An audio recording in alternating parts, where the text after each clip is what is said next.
Welcome to the Wed Pro Podcast, the show for wedding professionals and business owners. Each month, we bring you top industry experts, business chat, and hints and tips to grow your business. I'm Katie. And I'm Roxy. Welcome to the Wed Pro Podcast.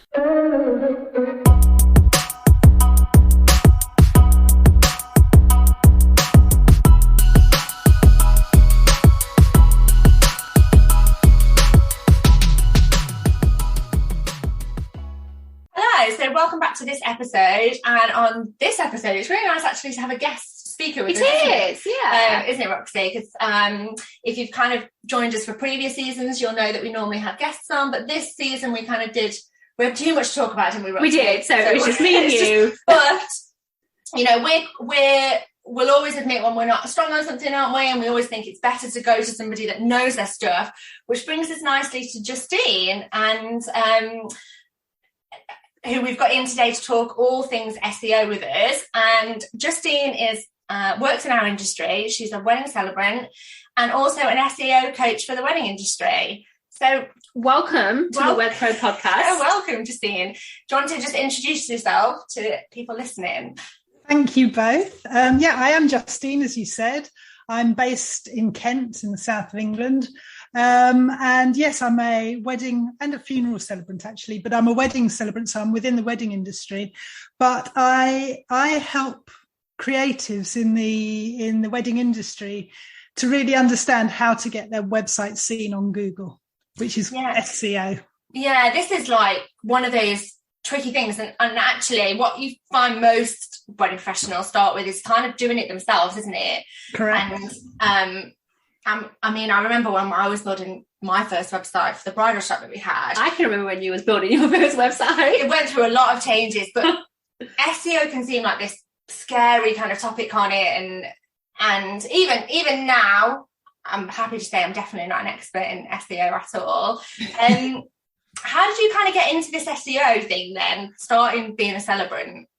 Well, I, like many people, have set up my own website. So I actually didn't go down the WordPress route, which a lot of people recommend for SEO, because I thought, okay, I need to get this up and running. I need something that's sort of quite easy to follow. So I went down a route of Weebly, which is one route. And I set it all up. I had this great little website, and I was thinking, this is great, and then thought, well, actually I can't even find myself on Google. And they say, where's the best place to hide a dead body?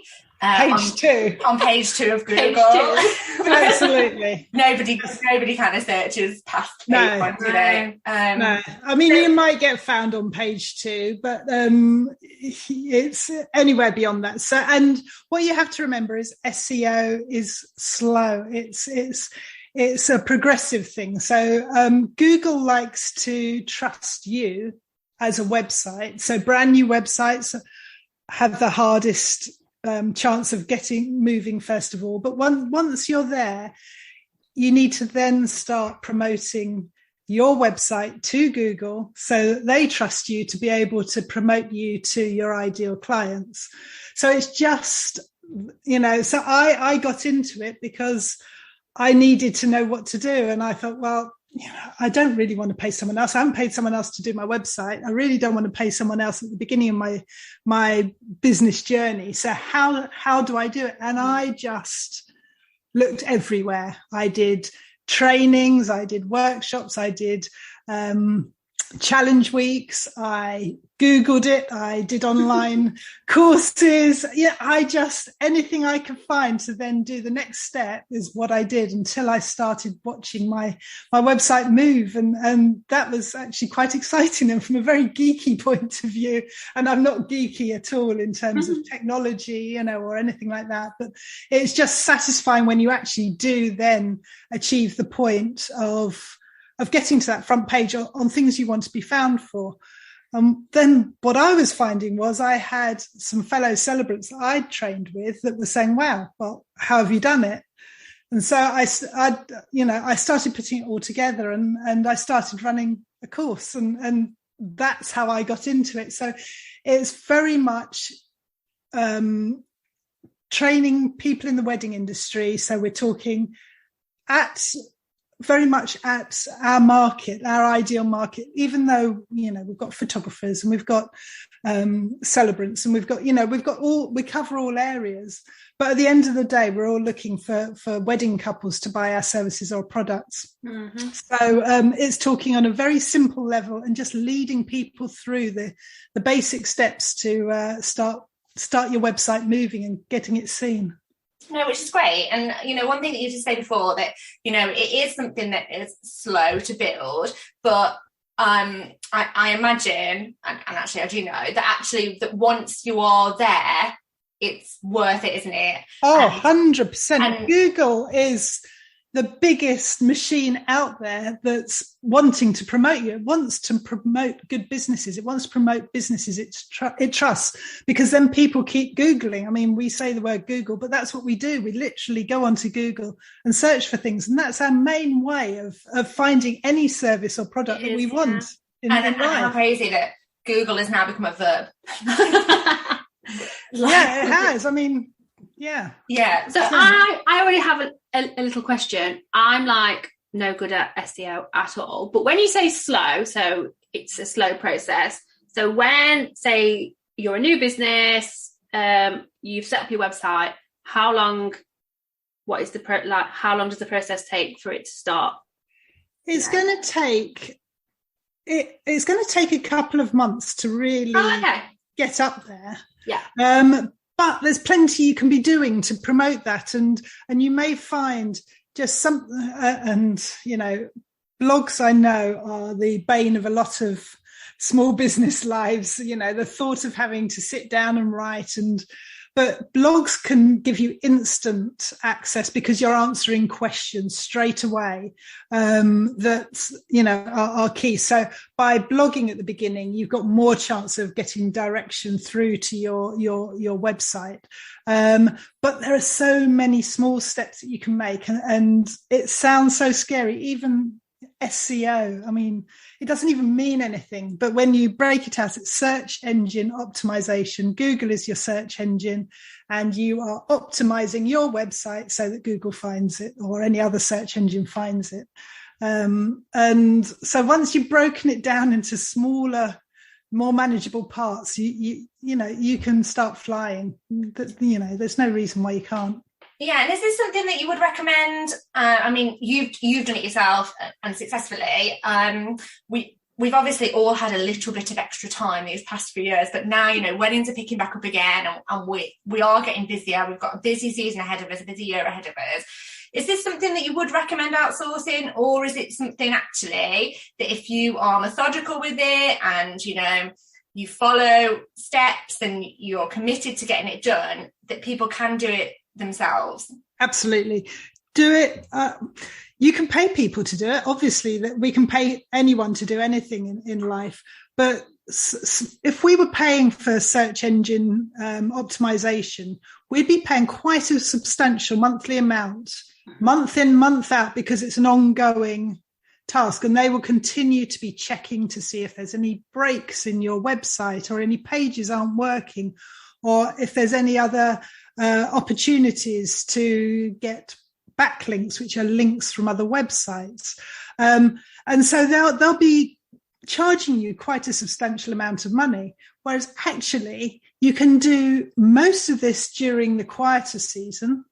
So, do the main tasks, which are checking things are working correctly, or your technical side of it, which sounds scary, but it isn't. It's just being directed to where you are. Checking out keywords that people are phrases that people are using, your ideal customers are using.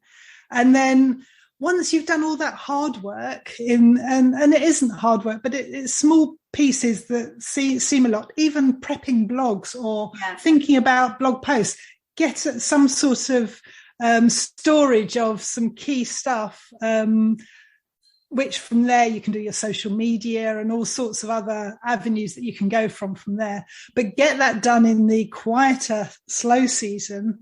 And then during the summer season, get those photos, get those connections, get all the stuff ready again to really start building up your next low season, and you can build on it again. But it doesn't have to be big and scary. It's not a big job every week. It's not a big job every month. It's just some initial stuff that you need to sort out and really get the structure of your website right. And then the rest of it can follow. Okay, brilliant. So I think that kind of leads us into kind of like your top tips or what people can take away from this episode and kind of implement into their business. If there's somebody that hasn't really looked at their SEO, and even actually we do speak to a few businesses that don't even bother with websites, which we would say, well, we would never recommend. What's your thoughts on that, Justine? Websites are your domain. They're your space on the internet. 100%. Yeah. Social media is great. It gets you out there. It gets you seen. It's instant. It's got a massive network. But as we all saw a month or so back when it all went down, yeah, you don't own it, and they can pull the plug on your account for no apparent reason. Yeah. And then you're trying to desperately.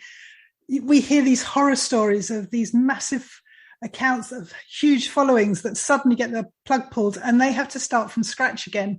Whereas with your website, you'll have it backed up. It's your area. So what I would say is it is a good investment, even if it's the most simple website in the world. You can optimize your website so it can be seen.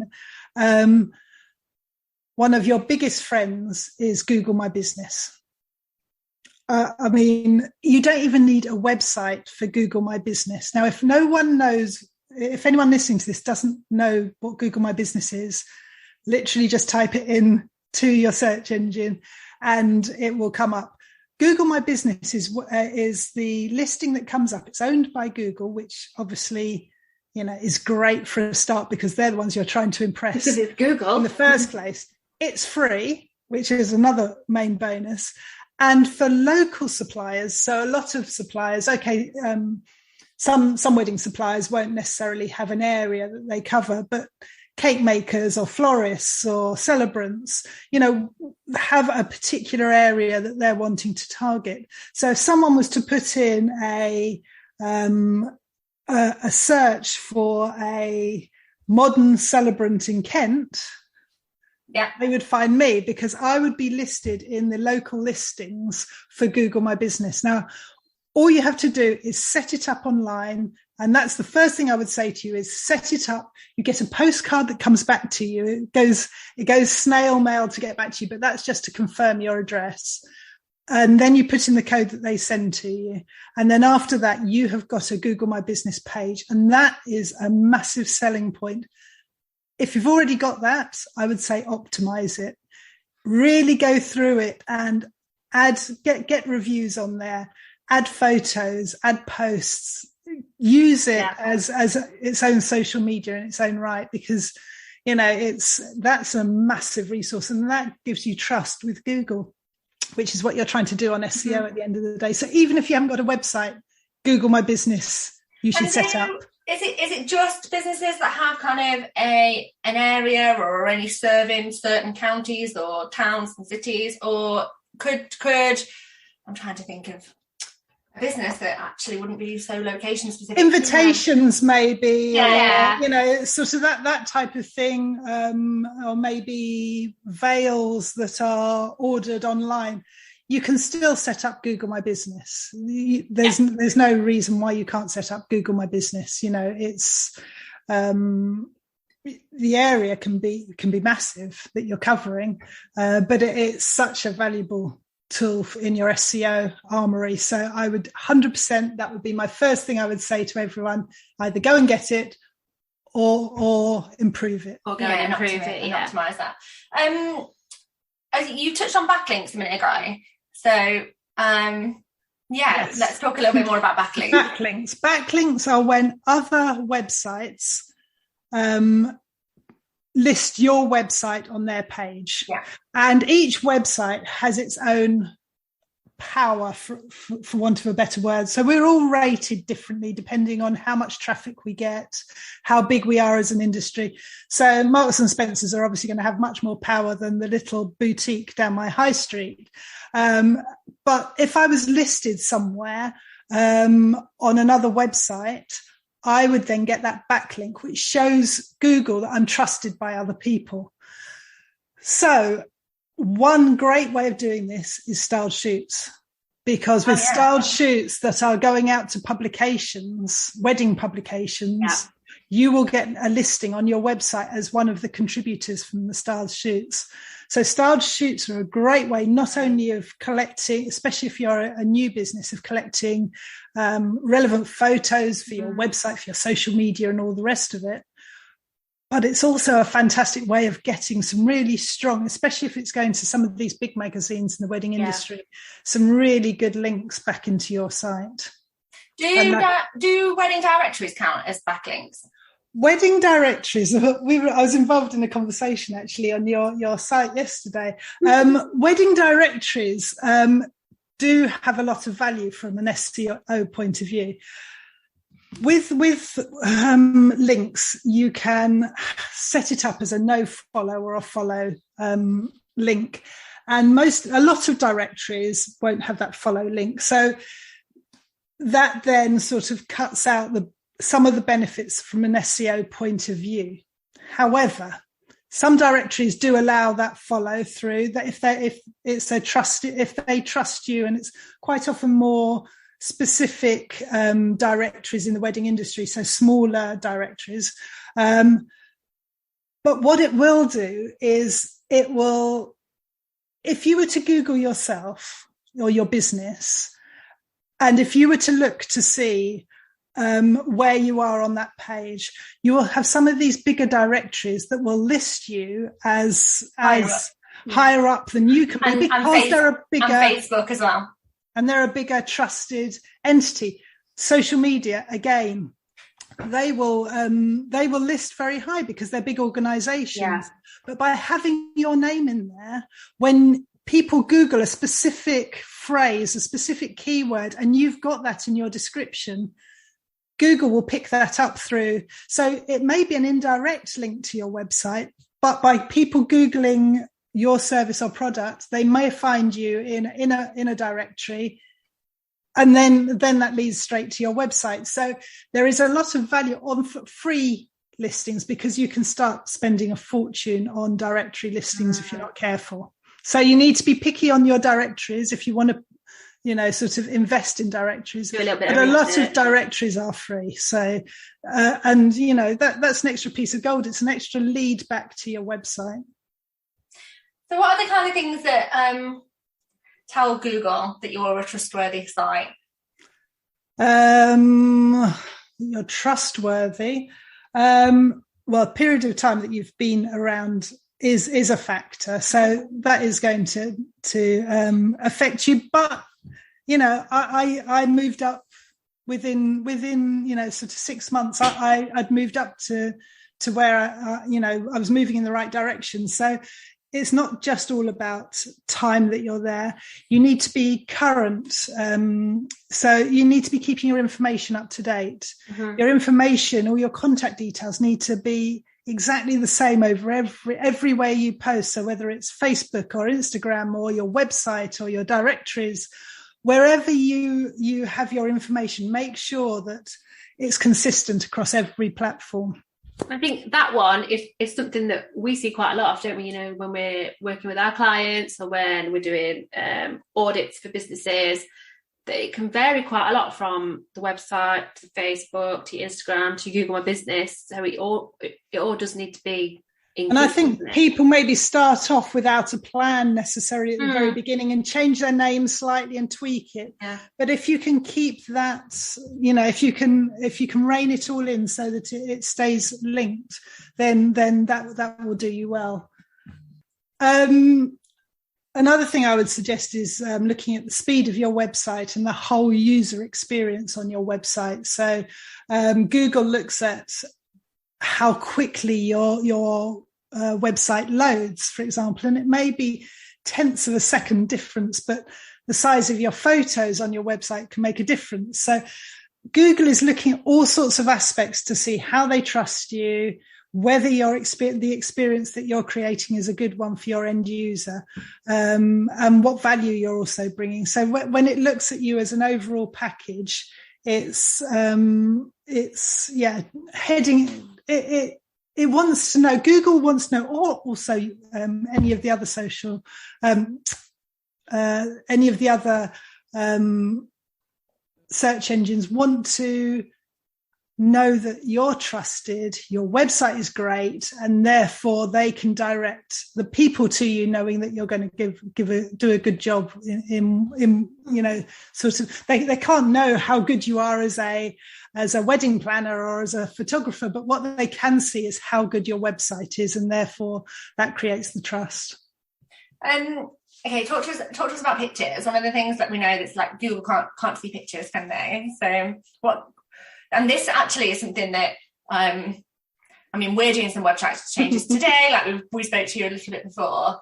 I've kind of put my pictures in, and then I know that I need to go back in and I need to change all of the like alt text and all of that sort of stuff. You do. How important is that for people to be doing, rather than just uploading images?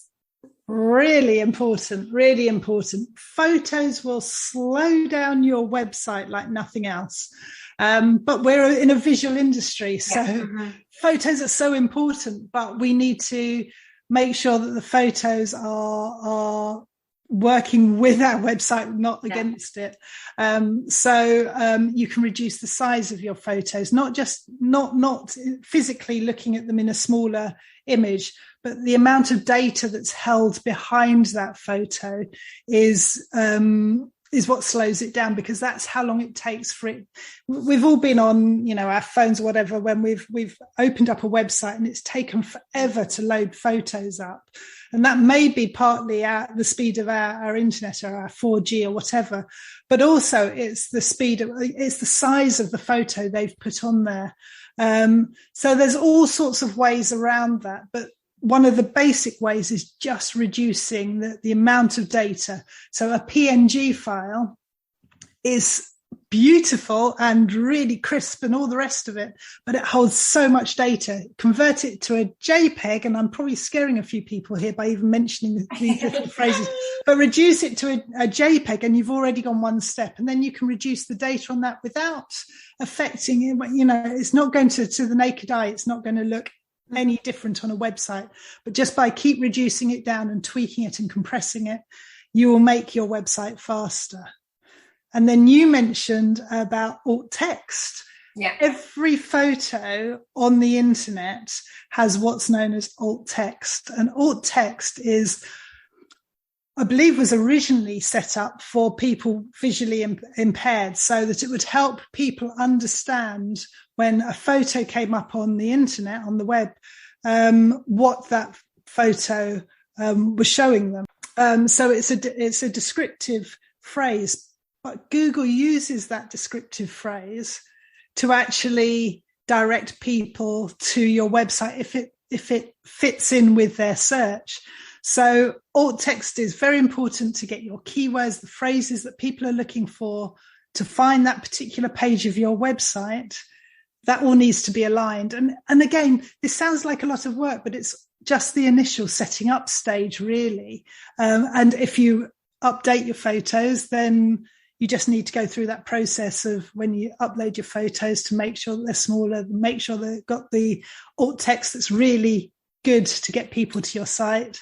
And then you leave it. It works its magic for you. And what would you say, you would put in the alt text? I was just going to say, yeah. So like you said, so if there was a photograph of myself and Roxy on there, or maybe let's say a wedding cake or something like that.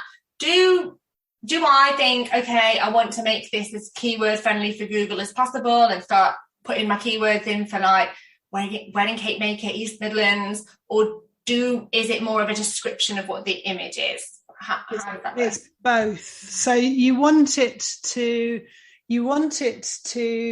be a true reflection of what's in the picture. Mm-hmm.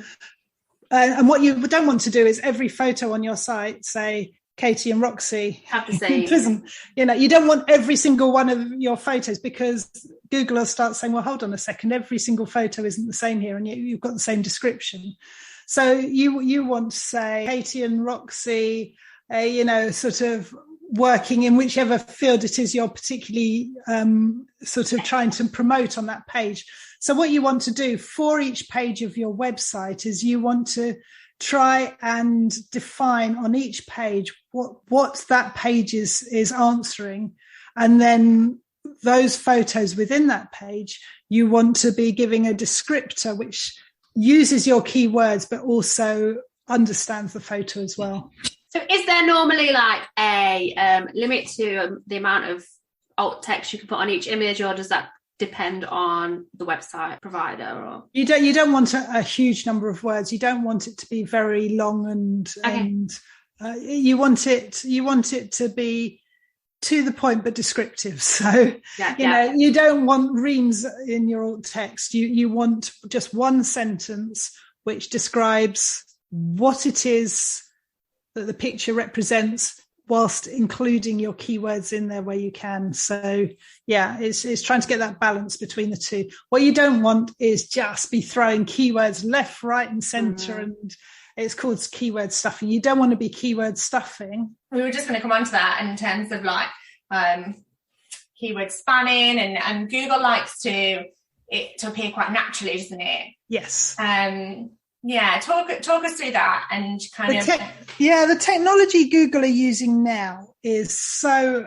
advanced and so incredible. You know, it's Google as a technology can now understand a lot more nuances than ever could before. So in the past, and as I understand it, the way that SEO first started out, people would just throw keywords left, right and centre, every single word to do with your particular industry. So if you were a florist, you would be, you'd be talking about bouquet. You would just have sentences that didn't make any sense, because you were trying to get wedding bouquet and wedding this and wedding that and this flower and that flower, so that anyone that Googled roses in a bouquet would come up because you'd got a sentence with a whole load of your keywords in. Google now understands that and sees through that and says, no. If you're just putting all these keywords into sentences that don't mean anything, then we don't trust you. You're not doing this correctly. You're not creating the best experience for your client. You're not talking naturally. You're just throwing in words that don't mean anything just to direct people to your site. So they've got very clever about all of this now. And, and so they want you to speak normally, but there are places on your page where you will make a difference. And that's understanding the SEO and where to put your keywords in different parts of your pages to really direct people there, and for Google to understand that that's what you're answering when people put in the query into Google. So do you think when we're writing about pages and we're writing paragraphs on home pages, I kind of think, maybe because we're more social media and that's kind of more instant and quick. But I kind of think that most people, millennials, almost don't want to read massive chunks of text, but yet, Google wants us to have chunks of text on our website. So is that text there really? Are there any clever ways that people can kind of bring people's attention and focus to certain parts of the text that's on their site, or clever ways that you can get the keywords in, but maybe not be going on for days and days and days about things that people aren't probably not going to read? Yeah. You want to be making sure that your keywords are in your first paragraph. Google wants text. It wants to understand you, and we have, particularly like photography or whatever, the websites are all about the pictures, but you need the text in there as well to be able to, and you can't even hide the text. You can't hide it on white font on a white background or behind pictures or anything. Google knows what you're doing. Google's too switched on now, so you can't do all of that hiding things in places. You can use alt text, which we've discussed, which will describe your picture, But you do need a good paragraph at the top of your page, which will really help Google to identify what you do, where you do it, what your niche is, and, you know, really just get to grips with that. So you do have to have text for your SEO to improve. So what about if you've got, I don't know, got hidden pages on your website?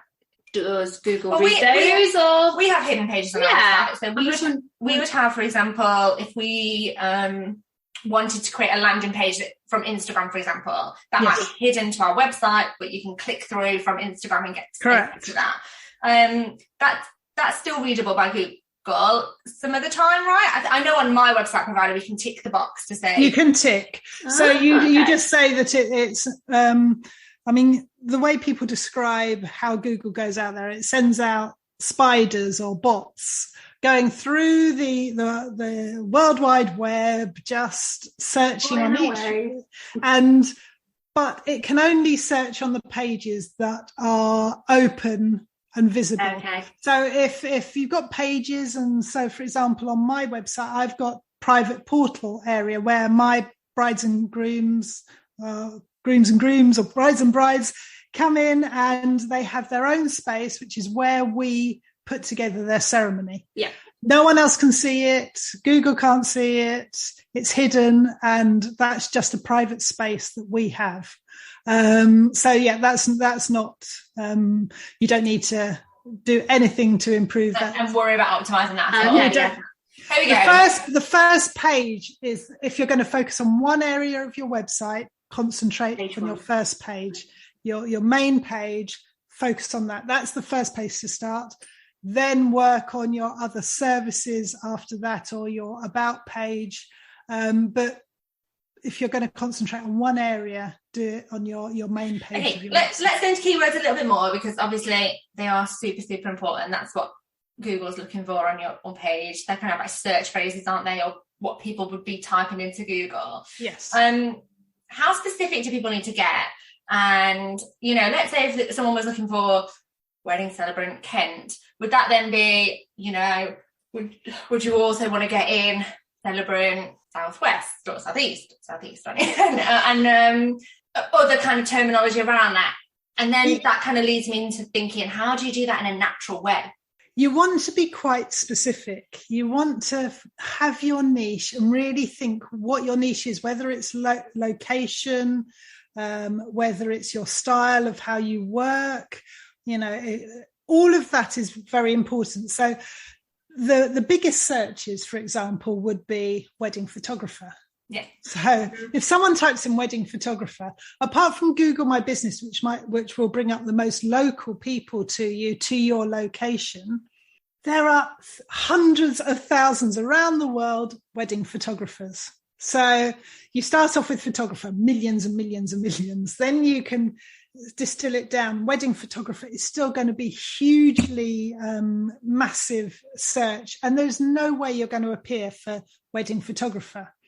Then you've got your UK wedding photographer. Again, thousands and thousands of wedding photographers. Mm-hmm. So you want to be really specific. If someone is searching for, if they just type in wedding photographer, they're going to see someone in Seattle, or someone in, you know, Australia, or someone in London, and they're up in Bradford, or, you know, so they're going to refine their search. So they're going to say wedding photographer in Bedford, or they might say reportage photographer, or, you know, if they've got a very specific idea of the style of photography they want. Natural photographer, Kent, or natural photographer, or elopement photography, they will then type that in. So they are the keywords that you want to be looking for. You want to be really looking at your business and thinking, what is it that I want to be found for? Mm. Even if it's just one thing that you want to be found for at the moment, you know, make that one page about that elopement photography. So if you're in Cornwall and you just do photography on the, you know, hilltops, cliff edges of Cornwall, then really distill it down to that. So elopement ceremonies and, you know, natural photography, all of that, all those phrases are what you want to be looking for in terms of keywords, because that is how people will start searching. When they realize what they want, they will be more and more specific, and then you will get to the top of that list because you have optimized your page to be found for that.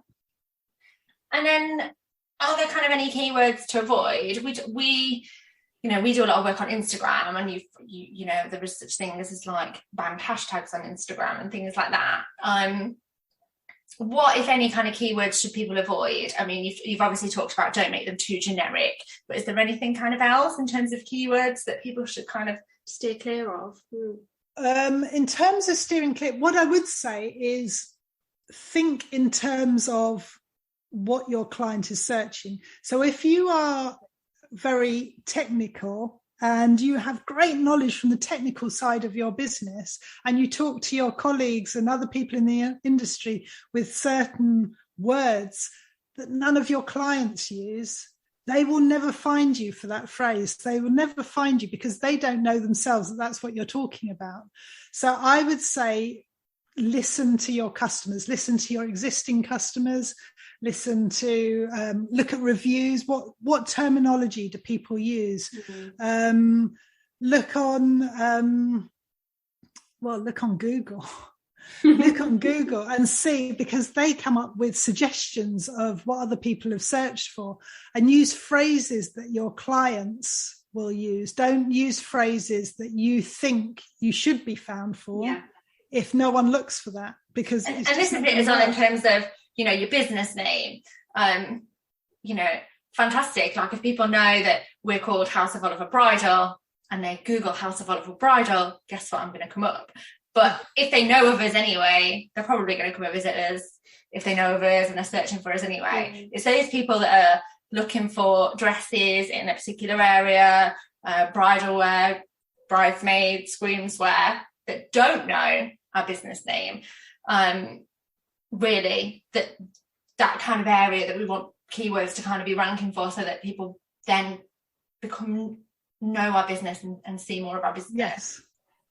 So you know, look, if you have a particular style or a particular type of bride that will come to you, that's your ideal client, you want to be thinking in the same way as they're thinking when they're searching. So, you know, if you, for example, specialized in larger brides, you know, because and there are certain bridal shops obviously cater for the larger bride, then that is something that they're going to be really working on to make sure that the larger brides find them as a store and will travel to them to do it. You know, if your style is more, you know, contemporary or Italian style, then handmade, you know, and you may sell other styles as well. But if your ideal client, the client that you think would be absolutely perfect for you, if you just consider them and really focus in on them, you will still get others coming to you, but you will get your absolute ideal client searching in the same way as you're promoting your website. And that is where you kind of want to be coming up, isn't it? No, that's great. So we've talked Google My Business keywords, we've done backlinks. Is there anything else that kind of wedding professionals can go away and think, oh, do you know what?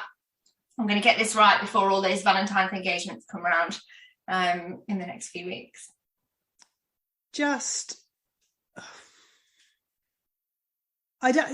With SEO, it's making sure your website is running well. So you need to look to see that all your pages are running correctly. You need to check that all your technical parts behind it are working correctly.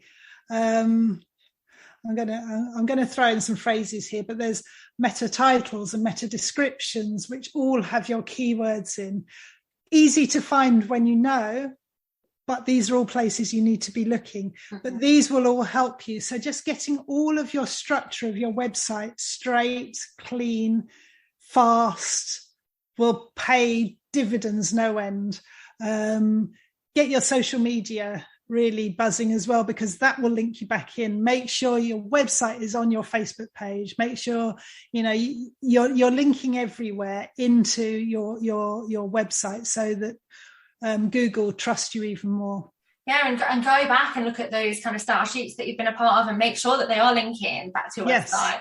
We were quite lucky. We got featured when we had the bridal shop in the Sun newspaper, and I hammered them for ages to link back to our site because they mentioned me like 4 times. Can we have a backlink, but no link, and I proper hammered them because I was like, if we go on the Sun, which has millions of hits a day, that's really going to improve our ranking. I mean, somewhere like that, to go out to big publications, if you can get out there, if you get your PR going, if you can get those links to your website name linked into any of their sites, then that is gold, because not only are they directing people that have read the article to you, but also your SEO is then working because Google is seeing that this massive organization has referenced you, and but they can be small publications as well, work up to that, great if you can get into somewhere like that. And if it's harder and harder now, when we first started our business 12 years ago, you could just phone them up and say, oh, we've got a new line of dresses in, or we've expanded the shop, and they'd be all for it. Whereas now it's harder and harder, and actually people have whole businesses dedicated to getting PR. 100%. But offer to write blogs for them. So offer to write a blog for a publication, because then you will get that link back through. So blogs don't have to just be on your own website. You can write for other people, and that not only gets your story out there and your keywords, but it also links you back and creates that backlink. So there's all sorts of things you can be doing.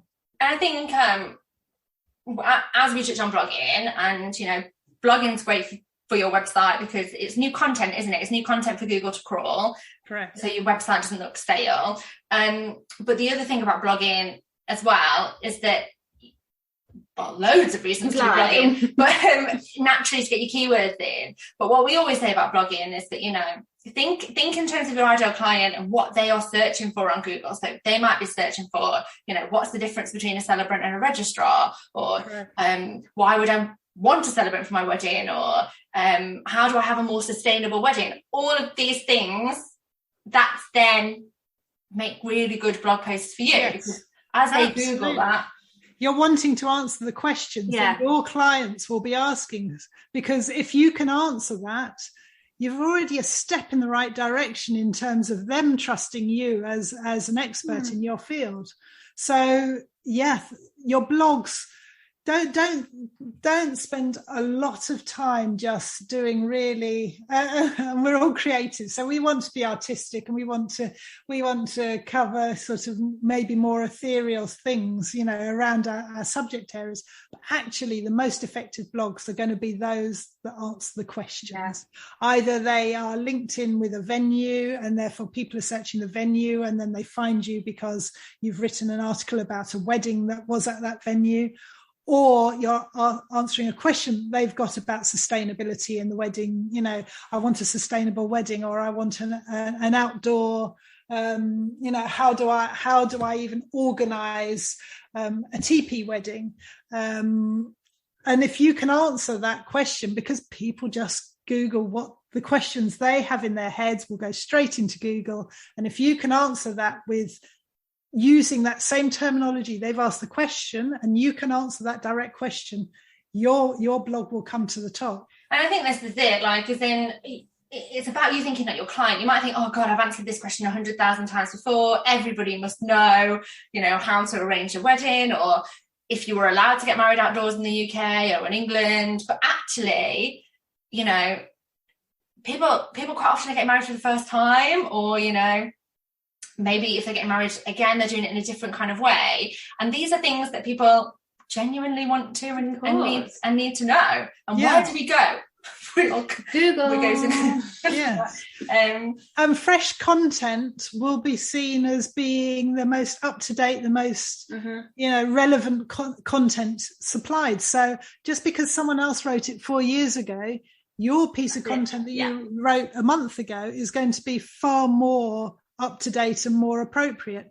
And if you keep repurposing your content as well, so you look at your older blogs and update them, and Google will recognize that they've been republished and it's been tweaked and it's been brought up to date with current legislation or current, and that's a great one. Yeah.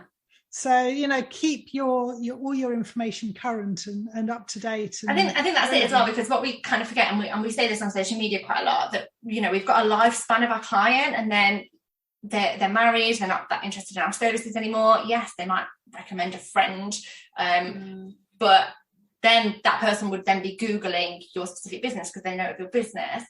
But in terms of repurposing content, you've got like a fresh cohort of people coming all of the time that you're wanting to attract into your business, isn't it? So people that haven't read that blog before, people that haven't had that question answered before. So it's something that, you think, oh, I've already shared this.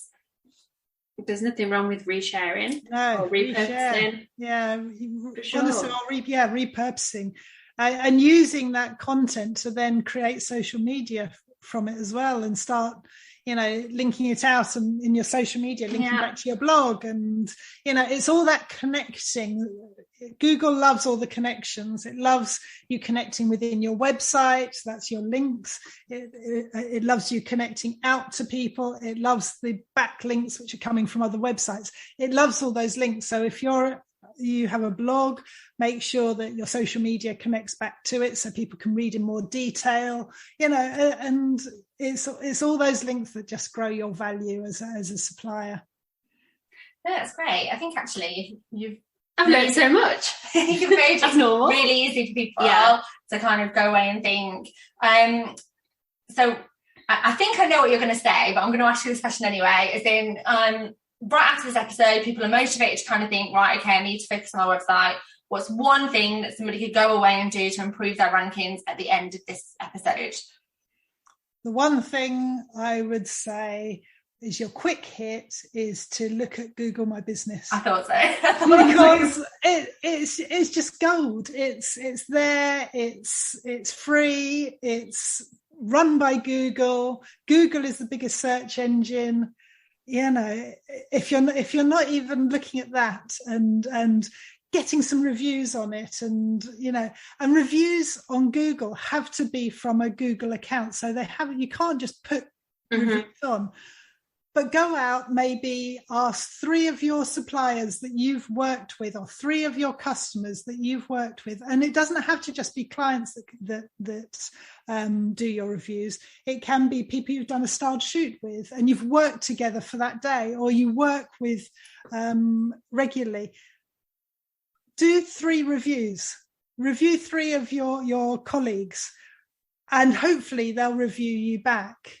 And it's that reciprocal as well. People that you trust, obviously don't just go out, reviewing any Tom, Dick or Harry. Make sure it's someone that you would want to give that affirmation about that person, because you respect the way they work and their products or whatever it is.